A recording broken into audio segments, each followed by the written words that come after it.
Hello, bonjour, je suis John Allure. Bienvenue au Québec-Sic.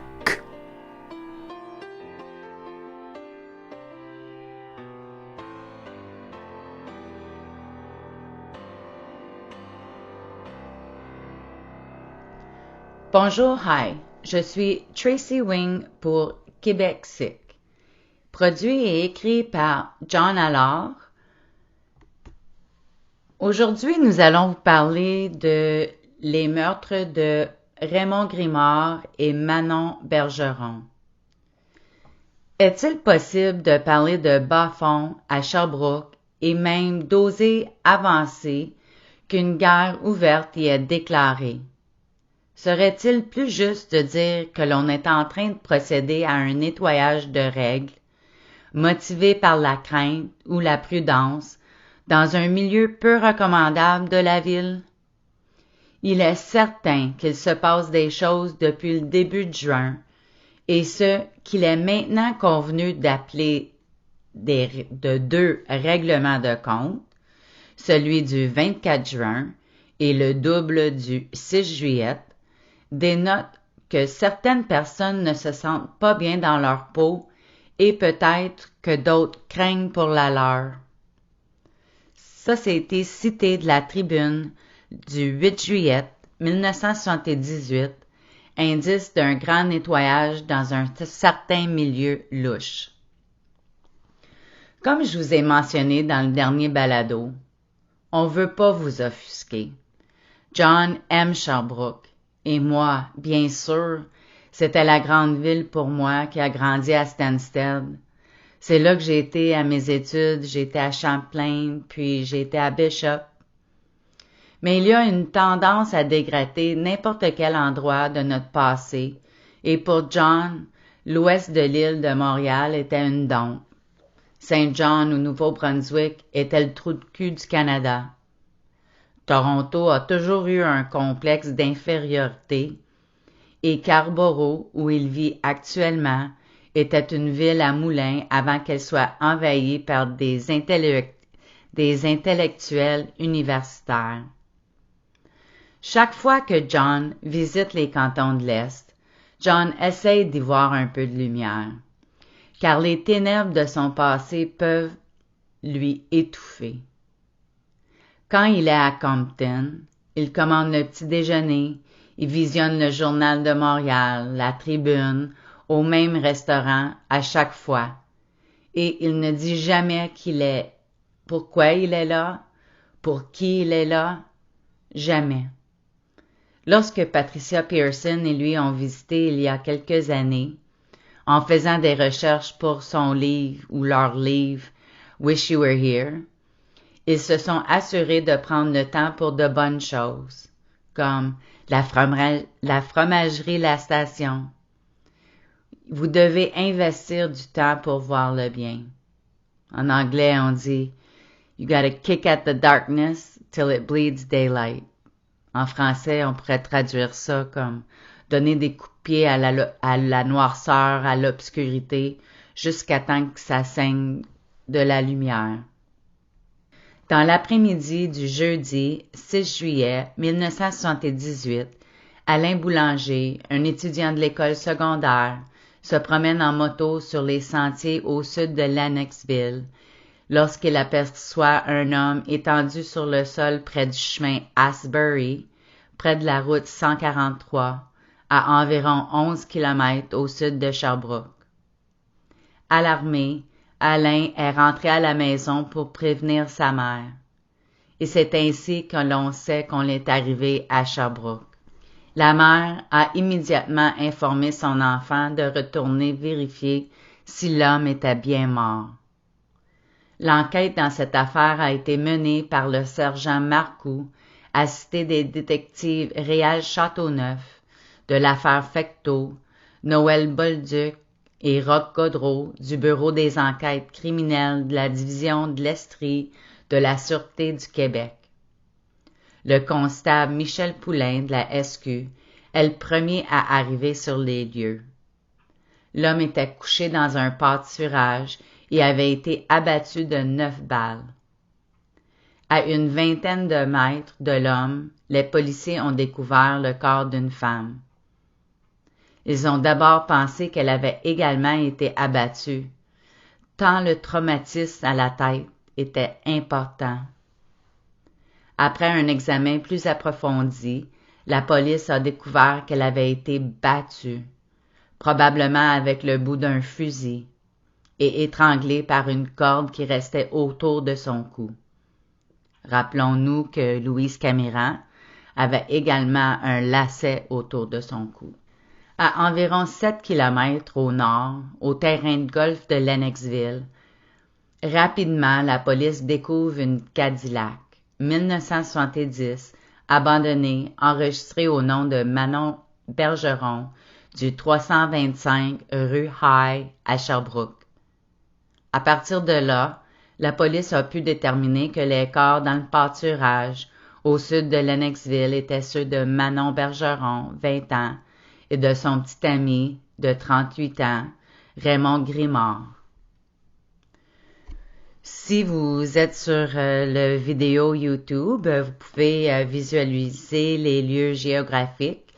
Alors, John a bien monté le vidéo avec des indices pour que vous puissiez vous mettre dans le contexte.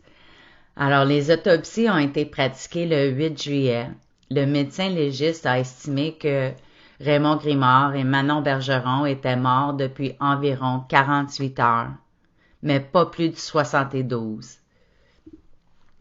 Raymond a été abattu avec une carabine de calibre 22, 4 fois à l'arrière de la tête, 2 fois à l'avant du corps, une fois à l'épaule gauche, une fois à la cuisse gauche et une fois à l'index de la main gauche. Bergeron avait 6 blessures à l'arrière de la tête, causées par un objet contondant, émoussé, là. Grimard est décédé des multiples fractures du crâne à la tête. Elle doit avoir souffert, cette fille. Le pathologiste a déclaré que Manon aurait pu être tuée par un traumatisme contondant, ou par asphyxie, ou les deux. Aucune douille n'a été retrouvée sur le site de la route d'Asbury, et il n'y avait pas non plus de quantité importante de sang dans le pâturage, ce qui signifie que les scènes de crime se trouvaient ailleurs. Raymond Grimard et Manon Bergeron n'ont pas été assassinés à Lennoxville. Raymond Grimard était bien connu des services de police et avait eu plusieurs fois des démêlés avec la justice. Surnommé le Loup, Grimard vivait avec Manon Bergeron dans l'appartement de la rue High. Il était situé à égale distance du quartier général des Gitans, c'est nos fameux motards, sur la rue Montréal, et du quartier général des Hussards de Sherbrooke sur la rue Winter, tous deux accessibles à pied. Raymond Grimard a été serveur à l'hôtel Normandie, mieux connu sous le nom du Moulin Rouge, au coin des rues King et Wellington, au centre-ville de Sherbrooke. Manon Bergeron a travaillé comme barmaid dans des établissements similaires. Raymond Grimard et Manon Bergeron ont été vus dans le Cadillac par plusieurs témoins circulant dans le corridor de la rue King et Wellington le soir du 5 juillet. Le beau-frère de Manon, Guy Robert, aura été la dernière personne à voir le couple vivant, accompagné des enfants de Raymond, dans une maison de la rue Galt-Ouest vers minuit 20, le 6 juillet 1978. Alors les rues Galt, High, King, Wellington. Notre carte commence à être bien encombrée. Concernant la rue High et l'appartement où Grimard vivait avec Bergeron, un auditeur écrit: J'ai vécu sur la rue High de 75 à 77. Un quartier horrible à vivre. J'ai déménagé le matin où la police est venue à ma porte et a dit que ma voisine, ma locataire, qui avait 86 ans et était aveugle, avait été battue la nuit précédente. Elle est morte un jour plus tard. J'étais harcelée tout le temps et je ne me suis jamais sentie en sécurité. Des motards bénéficiaient de l'aide sociale, traînaient dans la rue jour et nuit. Bénéficiant de l'aide sociale, traînaient dans la rue jour et nuit. La rue Galt-Ouest, où ils ont été vus pour la dernière fois, est intéressante, car elle sépare le quartier ouvrier où vivait Manon Dubé du paysage urbain plus rough de King et Wellington, où Manon et Raymond ont ostensiblement travaillé, même si John dirait que Grimard n'a probablement jamais travaillé un seul jour de sa vie, optant pour des contrats et le trafic de drogue en dessous de la table. Ensuite, il y a l'endroit où ils ont été trouvés, ou mieux, où la Cadillac de Manon a été trouvée, dans le terrain de gravier du terrain de golf de Lennoxville. John a dessiné pour vous avec une ligne rouge le sentier pédestre qui mène du terrain de golf au collège Champlain. C'est le fameux sentier où, depuis plus de 40 ans, des étudiants se plaignent d'agressions sexuelles. Et l'école a refusé de l'éclairer pendant plusieurs années.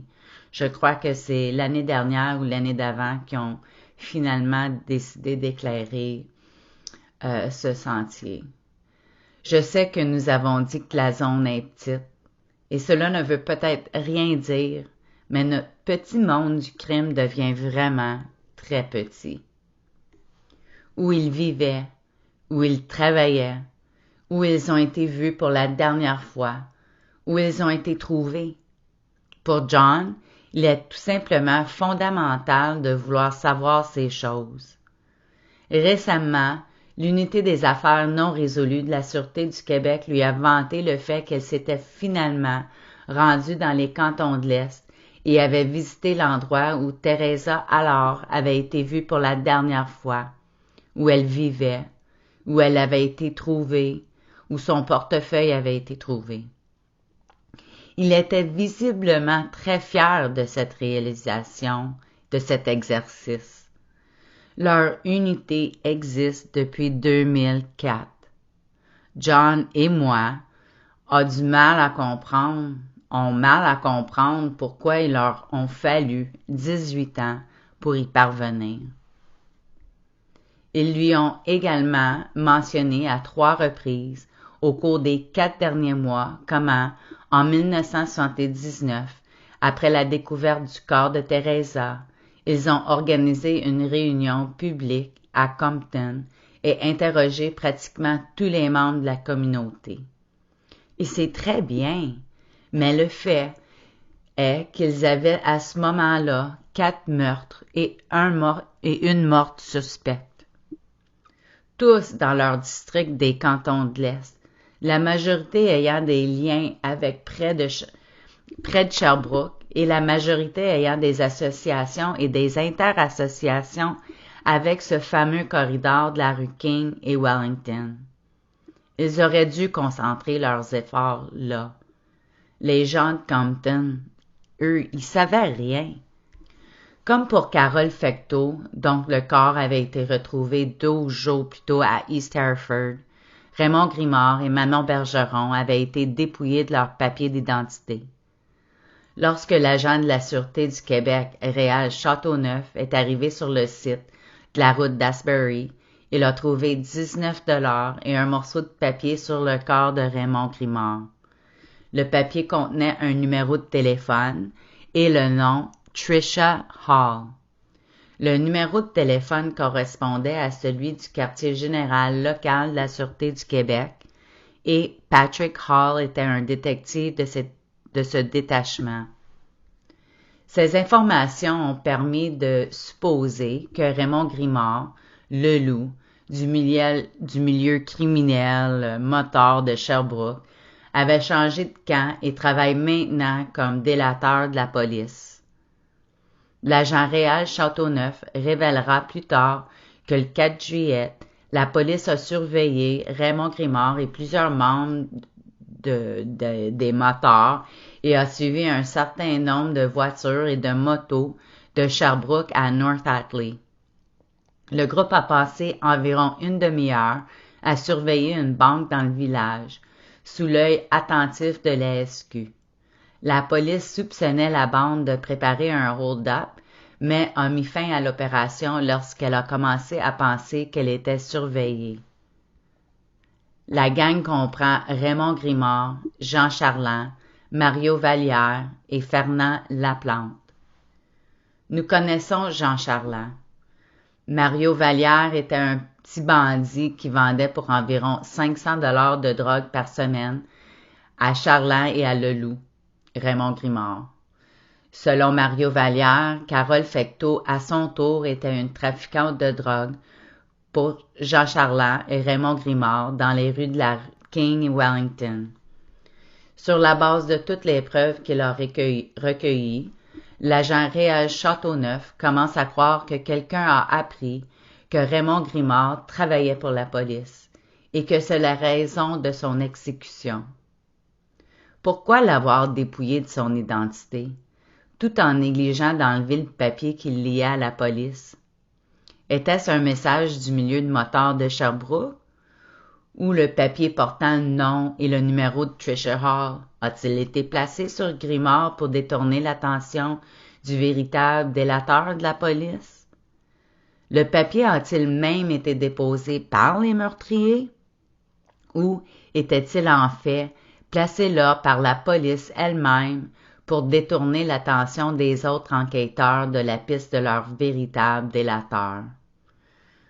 Dans Sherbrooke, il est difficile de savoir, à l'époque, qui croire et à qui faire confiance. Tout le monde est un peu compromis. Et qui était Fernand Laplante? La tribune du 8 juillet résume bien l'énigme. Pourquoi parler de nettoyage, de milieux louches, de guerre? Simplement parce que les similitudes entre le meurtre de Carole Fecteau, âgée de 18 ans, serveuse à Sherbrooke, dont le corps a été découvert dans un ruisseau à East Hereford le 24 juin, et le double meurtre du chemin Asbury à 3 milles de Lennoxville sont nombreuses. D'abord, la jeune fille, tout comme le couple, a été tirée à bout portant. De plus, on avait pris le soin d'enlever les papiers d'identité aux victimes des deux règlements de compte. Puis, chaque victime fréquentait sensiblement le même milieu, voyait le même monde et se tenait dans le même genre de club. Enfin, la façon même dont on a pris le soin d'éliminer ces personnes prouve que l'on a affaire à des gens d'un milieu bien précis, où la vie humaine est moins importante que certaines affaires en cours. Encore une fois, j'aimerais vous remercier d'avoir pris le temps de m'écouter et de peut-être vous poser des questions, peut-être encore vous souvenir des choses. On apprécie beaucoup que vous partagez avec nous, que vous nous envoyez des messages. S'il vous plaît, partagez. Abonnez-vous à la page YouTube. On est sur des balados nommés Québexique. Alors, je vous souhaite une très, très belle journée.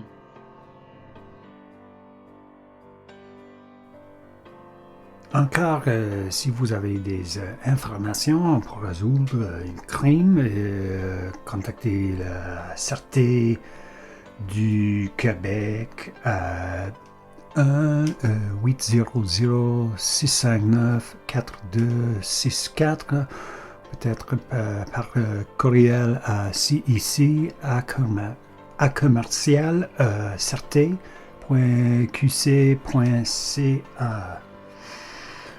C'est tout pour aujourd'hui. Encore, je suis John Allure, c'est Québexique. Au revoir.